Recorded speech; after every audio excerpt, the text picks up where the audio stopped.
안녕하십니까 여러분. 공인회계사 오종원입니다. 제가 오늘 여러분들께 전달해 드릴 내용은요, 우리가 직장 생활을 한다 하면 누구나 알아야 될 기본적인 세무 지식이 있습니다. 자, 그게 바로 뭐냐고요? 그게 바로 각 부서별로 각종 경비를 썼을 때 어떠한 영수증을 챙겨야 되냐 이 말이거든요. 여러분이 영수증 잘 챙기셔야 됩니다. 자, 왜냐하면 이 영수증 잘못 챙기면 어떻게 돼요? 흔히 경리나 회계부서 또는 재무부서에 제출하게 되면 어떻게 돼요? 결제해주죠, 안 해주죠? 결제 안 해주거든요. 자, 그리고 우리나라 세법은 이러한 각종 경비를 썼을 때 세법이 정한 정빙을 구비하지 않으면 그에 따른 불이익을 준다는 말씀이에요. 여러분들 이러한 불이익을 받지 않기 위해서 이 내용을 잘 아셔야 됩니다. 자, 그런데요, 이 내용이 도입된 지 한 15년 정도 지나고 있거든요. 자, 제가 여러분 이 제도가 처음 생긴 시점부터 우리 실무자들을 대상으로 세무회계 교육을 하고, 그리고 뭐 칼럼 등 기고 활동을 통해서 우리 실무자들이 굉장히 많이 혼돈하기 쉬운 내용들이 뭔지에 대해서 잘 파악하게 되었습니다. 도입된 지 오래된 제도임에도 불구하고 아직까지도 잘못 여러분들이 전달받고 있는 내용들이 많은 듯하여 이번 기회에 여러분들께 이런 각종 접대비를 비롯한 경비를 썼을 때 어떤 정빙을 구비하는 것이 적법한 내용인지에 대한 내용을 전달하고자 이 강의를 개설하게 됐습니다. 자, 그래서 여러분 오늘 여러분 이 강의는요, 아무래도 우리가 이 공개 강좌로서 핵심적인 팩트를 말씀드리기 때문에 여러분들 제가 이제 말씀드리는 이러한 내용들을 잘 활용하시면 나중에 이제는 개별적으로 리서치를 한다더라도 아주 쉽게 하실 수 있으실 거고요. 그리고 여러분 향후 지금까지도 해왔지만 저희 조세 일부에서 이 오프라인 교육을 통해서 이 전 사원이 알아야 될 지출 정빙에 대한 내용들은 더욱더 여러분들께 효율적인 강좌를 개최해서 전달하고자 합니다. 아울러 여러분 우리 이 강의 이후에 제가 여러분이 강의했던 내용에 대한 여러분들이 이슈화되는 내용들은요, 추가적으로 여러분 나중에 우리 그 한국재무포럼이라는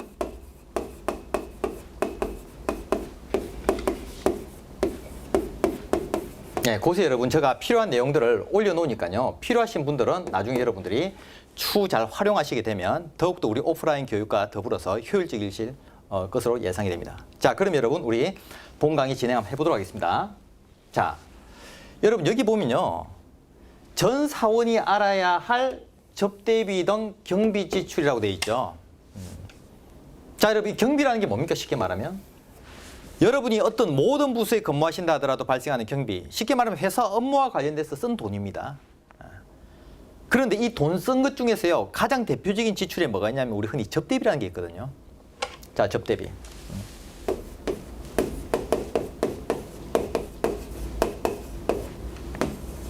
자, 여러분 이 접대비가 뭐죠? 일단 정의를 알아야 되겠죠. 여러분 이 접대비라는 건요, 뭐냐면 자, 첫 번째는 여러분이 뭐와 관련해서 자, 업무와 관련해서 쓴 돈입니다. 자, 두 번째는 업무와 관련해서 돈 쓴 것 중에서요, 누구한테 쓴 거다? 자, 여러분 특정한 거래처에 대해서 쓴 돈입니다. 불특정이 아니고 특정한 거래처요. 자, 이러한 돈을 접대비라고 하거든요. 자, 근데 우리나라 세법은요, 기본적으로 보면 이러한 접대비를 썼을 때는 전부 비용 인정해 준 게 아니라 세법상으로 어떻게 한다? 예, 어느 정도는 제재를 가하겠다는 겁니다. 제재를. 알겠습니까? 예. 그 요 제재에 해당되는 규정이 뭐가 있느냐 하는 걸 우리 살펴볼 거거든요. 자, 근데 여러분 이 접대비, 자, 그러면 접대비하고 또 혼돈하시면 안 돼요. 우리 실무자들이 굉장히 많이 혼돈하는 내용 중에요, 접대비 말고 뭐가 있냐면 광고 선전비라는 경비도 있습니다. 여러분 이 광고 선전비는 뭘 뜻할까요?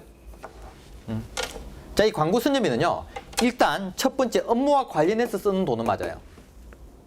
자, 그런데 두 번째 업무와 관련해서 쓰는 돈은 맞는데, 자, 두 번째 누구한테 여러분 우리가 업무와 관련해서 쓰는 돈이다? 특정이 아니라 누구요? 이거는 불특정 다수인에게 업무와 관련해서 쓴 돈을 말합니다. 아시겠습니까? 자, 근데 우리나라 세법은요, 이러한 광고 선전비는 제재를 가한다 아니면 세법상으로 전부 쓴 돈을 비용 인정해준다? 여러분 전부 비용 인정해줘요. 이 전부 비용 인정해준다는 말을 우리나라 세법에서는 어떻게 표현하고 있냐면, 자, 손금으로 인정해준다 이런 표현을 쓰고 있습니다. 손금, 비용 인정해주겠다. 그러면 자, 여러분 감이 오실 겁니다. 우리가 세무 관리를 효율적으로 하기 위해서는 필요한 거는 접대비다 광고 선전비다. 접대비가 되겠죠. 왜냐? 광고 선전비는 어차피 비용 인정이 다 되기 때문에 세법상 제재를 가하는 게 아니란 말이에요. 그죠? 자, 그래서 우리는 여러분 이 접대비를 썼을 때 어떠한 그 제재와 규제가 있는지에 대해서 살펴보도록 하겠습니다. 자, 제가 여러분 정의는 설명드릴 거예요. 자, 그럼 여러분 우리 접대비에 대해서는 어떠한 규제가 있느냐? 현행세법상. 자, 보도록 하겠습니다. 자, 그 규제가 여러분 다른 말로 하면 뭐예요? 이 지출 증빙에 대한 관리라는 말씀입니다. 다른 말로 하면 접대비 썼을 때 어떤 영수증 챙겨야 되느냐? 영수증 잘 챙기는 방법입니다. 자, 우리나라 세법이 어떻게 나와 있죠? 여러분 접대비 썼을 때요. 지금 말하는 규정. 자, 영수증 잘 챙기란 말이죠. 잘. 예. 어떻게 잘 챙기란 말이냐? 자, 법에 이렇게 돼 있어요. 자, 거래처를 접대했을 때요. 접대 건당. 알겠습니까? 예. 자, 거래처 만나서 접대 건당 접대비가 얼마를 초과하면요? 얼마 여러분? 예, 10,000원. 여러분 이 10,000원에는 부가세 포함입니다. 그래서 거래 건당 접대비 거래처 접대한 게 10,000원을 초과하는 경우에는 반드시 뭘 구비하라? 10,000원 초과하는 접대비는 법에서 정한 적법한 영수증 챙기라 이거거든요. 그래서 이 적법한 영수증을 여러분 우리나라 세법에서는요 뭐라고 부르냐면 예, 적격 증빙이라고 부릅니다. 또는요 일반적으로 법정 지출 증명 서류라고 부르기도 합니다.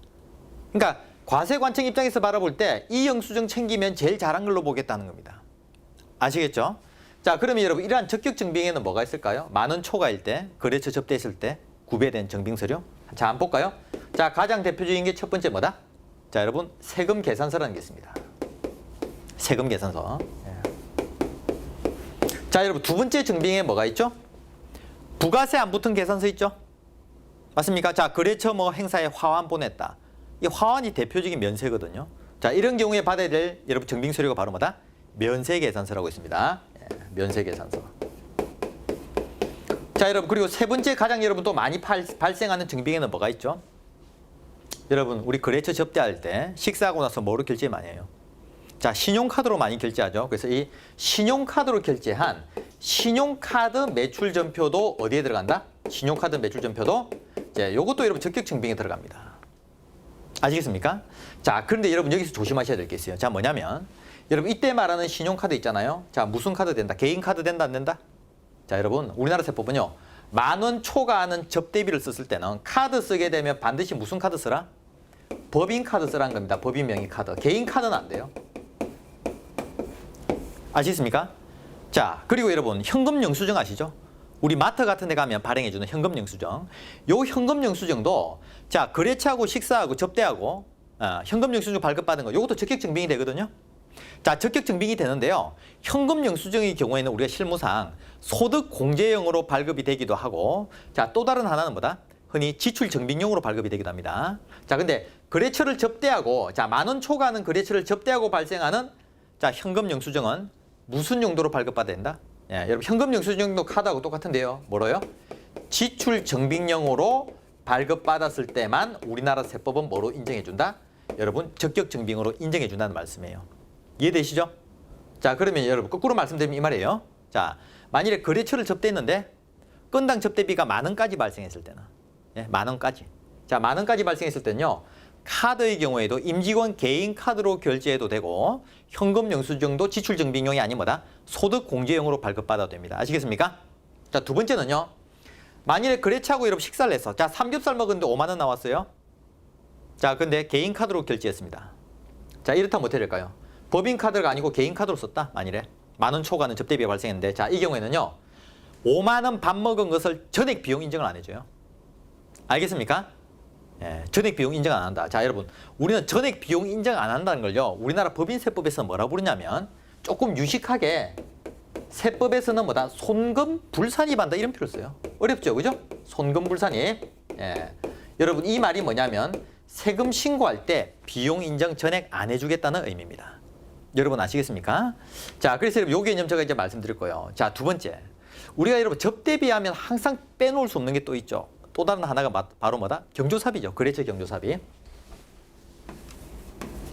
자, 거래처 경조사비요.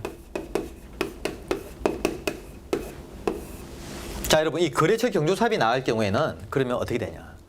자, 여러분, 우리 현실적으로 자, 상가에 갔다 또는 그러니까 상을 당했거나 아니면 결혼식에 갔을 때요. 경조사비를 카드로 결제할 수 있습니까? 없습니까? 여러분, 불가능하죠. 그죠? 자, 그래서 우리나라 세법은 이러한 경조사비의 경우에는 적격증빙을 구비해야 될 의무를 좀 더 완화하고 있어요. 그 완화한다는 말이 뭐냐? 자, 거래처 경조사비의 경우에는요. 자, 건당 얼마까지는요? 여러분, 요건요. 건당 20만 원. 그래서 상을 당하거나 결혼했을 때요. 자, 여러분들이 경조비 낸 게, 자, 회사 돈으로 낸 게 얼마요? 건당 20만 원까지일 때는 카드라든지 이런 거 여러분 전혀 여러분 결제 안 해도 됩니다. 할 수도 없지만. 자, 그럼 이때는 뭐만 있으면 된다? 자, 여러분 우리 결혼식 같은 경우에는 뭐가 있죠? 청첩장 오죠, 그죠? 맞습니까? 예. 장이라든지. 자, 두 번째는요. 자, 뭐다? 신문등에 나온 우리 부고란. 부고 내용 있잖아요. 또는 요즘에 여러분 이 스마트폰으로 연락 오는 경우도 있어요, 그죠? 그 스마트폰으로 연락 오게 되면 스마트폰으로 연락 온 그 내용을 어떻게 한다? 우리가 출력해서 지출결의서 등에다가 뭐다? 우리가 여러분 첨부해 두시면 요것도 적격증빙으로 인정이 됩니다. 아시겠습니까? 예, 그래서 거기 보면 이제 뭐 언어 거래처, 그죠? 예, 뭐 상을 당했다 이런 식으로 적어 두시면 돼요. 자, 그런데 만일에 여러분 거래처 경조사비가 30만 원 나가면 어떻게 될까요? 20만 원까지만 봐준다고 돼 있는데 30만 원 나갔어. 여러분 이때는 30만 원 나간 금액 전액을 비용 인정 안 해줍니까? 아니면 20만 원 초과하는 10만 원만 안 해줍니까? 자, 여러분 거래처 경조사비가요 20만 원 초과해서 나갔을 때, 즉 이 케이스 같이 30만 원 나갔을 때는요 30만 원 전액을 비용 인정해주질 않습니다. 우리나라 세법은. 여러분 이해되시죠, 그죠? 자, 그래서 이 거래처 경조사비의 경우에는 여러분 이렇게 처리된다는 말씀이에요. 자, 그리고 여러분 또 하나 말씀드릴게요. 자, 이제 뭐가 있냐? 자, 여러분 거래처 모시고 해외 나가서 예를 들면 골프를 친다든지, 자, 해외에서 여러분 우리가 여러 가지 뭐 접대가 이루어지는 경우도 있습니다, 그죠? 자, 그런데 우리나라가 아닌 해외라고 할게요. 뭐 동남아시아라든지 이런 곳 특히. 자, 나가게 되면 우리나라 제도권 안에서는 뭐다? 세금 계산서나 계산서 이런 게 받을 수 있죠. 자, 근데 여러분 거래처 모시고 뭐 베트남이라든지 이런 데 골프 치러 갔다. 그러면 우리나라의 과세권역 밖에서 접대가 이루어졌을 때는 현실적으로 세금 계산서라든지 아니면 면세 계산서를 증빙으로 받을 수 있다 없다? 없는 경우들이 많습니다, 그죠? 자, 그래서 이러한 경우, 자, 해외에서 이루어진 자 접대의 경우에는, 자, 국외에서 이루어진 접대비. 예. 자, 국외에서 여러분 이 접대가 이루어졌을 때는요, 현실적으로 우리나라 세법에 의한 적격증빙을 구비하기 어려운 경우도 많거든요. 자, 그래서 이러한 경우에는 우리나라 세법 규정이 어떻게 되어 있습니까? 자, 국외 접대로서 현실적으로 적격증빙을 구비하기 어렵고 현금으로만 예를 들면 결제를 해야 되는 곳에 가서는요, 그 나라 현지의 증빙을 구비해주면 된다 이렇게 나와 있습니다. 알겠습니까? 그런데 여러분 이 규정을 여러분 잘못 이해하시면 안 돼요. 그러면 해외 나가서 접대하게 되면 무조건 현지 영수증만 구비해두고 뭐예요? 그냥 지출결의서에다가 현금 얼마씩 썼다고 하면 몇 천만 원이라도 되느냐? 여러분 그 말은 아닙니다. 자, 뭐라고 말씀드렸죠? 국외 접대의 경우에도요, 가능하면 어떻게 한다? 적격증빙을 구비하도록 하고 현실적으로 구비하기 어려운 경우에 어떻게 하라? 현지 증빙 구비하라는 말입니다. 자, 다른 말로 하면 여러분 우리 해외 가서 여러분 경비 쓴다 하더라도 마스터카드나 비자카드 등 카드로 결제할 수 있는 경우도 많죠. 자, 그래서 실무상으로는 어떻게 이해해라? 이 국외 접대의 경우에도요, 원칙적으로는 어떻게 하라? 자, 우리가 신용카드로 결제할 수 있으면 역시 뭐예요? 법인카드. 카드로서 결제를 우선 하고, 자, 두 번째, 이게 불가피할 때만 어떻게 하라는 거죠? 불가피할 때만, 자, 현지 지출 증빙을 구비하라는 식으로 여러분이 개념을 이해하셔야 됩니다. 아시겠습니까? 자, 이제 여러분 여기까지 한번 보시고요. 자, 그리고 여러분 우리가 또 여러분 대표적으로 발생하는 또 접대비 중에 뭐가 있냐? 자, 거래처하고 골프 칩니다. 자, 여러분 골프 치면 뭐가 나가요? KDP 나가죠? 맞습니까? 여러분 요 KDP 당연히 10,000원 넘어요. 맞죠?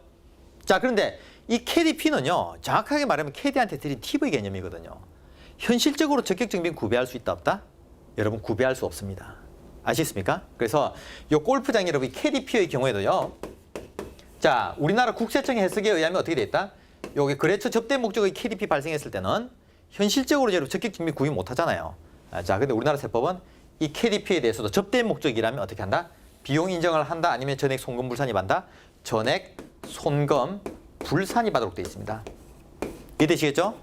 여러분 이러한 KDP에 대해서요. 골프장에서 끊어주는 일반 영수증 받았다 하더라도 현행 세법상으로는 접대 목적일 때는 비용 인정이 된다 안 된다. 여러분 전액 인정 안 된다는 개념을 여러분이 알아두셔야 돼요. 여러분 이해되시겠습니까? 네. 자 그리고 여러분 요거 나온 김에 이제 마지막으로 하나 더 말씀드리면요. 여러분 우리가 이 접대비를 제외한 경비 있잖아요. 여러 가지 기타 경비 발생했을 때 기타 경비에 뭐가 있을까요? 직원들끼리 회식했다든지 또는 업무와 관련해서 우리가 뭐 책걸상, 노트북을 구입한 것들 있잖아요. 요건 접대 목적이 아니죠. 이러한 접대비 이외의 경비가 여러분 지출됐을 때도 우리나라 세법은 어느 정도 그 규정이 있어요. 알겠습니까? 법적인 지출 정비를 구비해야 되는 규정이 있는데 그 규정은 어떻게 되어 있냐면요. 접대비는 10,000원 초과일 때 적격 정비는 구비하라고 되어 있죠. 자, 그런데 접대비가 아닌 기타 경비의 경우에는 얼마요? 여러분 건당? 자, 30,000원 초과일 때 적격 정비는 구비하라고 되어 있습니다. 여러분, 30,000원이란 말이 뭐예요? 접대비에 대해서는 좀 더 완화되어 있다는 말이죠. 그죠? 접대비보다는 좀 더 봐주겠다. 그래서 30,000원 초과일 때만 적격 정비를 구비하라 되어 있습니다. 자, 두 번째. 접대비 이외의 일반 경비의 경우에는요. 30,000원 초과일 때 적격 증빙을 구비하는데 이때 여러분 이 적격 증빙에 역시 신용카드 들어가거든요. 자, 신용카드 들어가는데 법인카드만 됩니까? 아니면 임직원 개인카드 됩니까? 여러분 이 경우에는 자, 임직원 개인카드도 어떻게 한다? 우리나라 세법은 예, 임직원 개인카드도 적격 증빙으로 인정해준다 하는 것을 여러분이 알아두시기 바랍니다. 자, 여러분 우리 오늘요 일반 직장인들이 반드시 알아야 될 경비 지출과 관련된 지출증빙 관리 방안에 대해서 예, 간략하게 살펴봤습니다. 여러분 오늘 말씀드린 내용을요 잘 활용하셔가지고 여러분 직장 생활에 효율적인 세무 관리를 하시기를 바라겠습니다. 네, 감사합니다.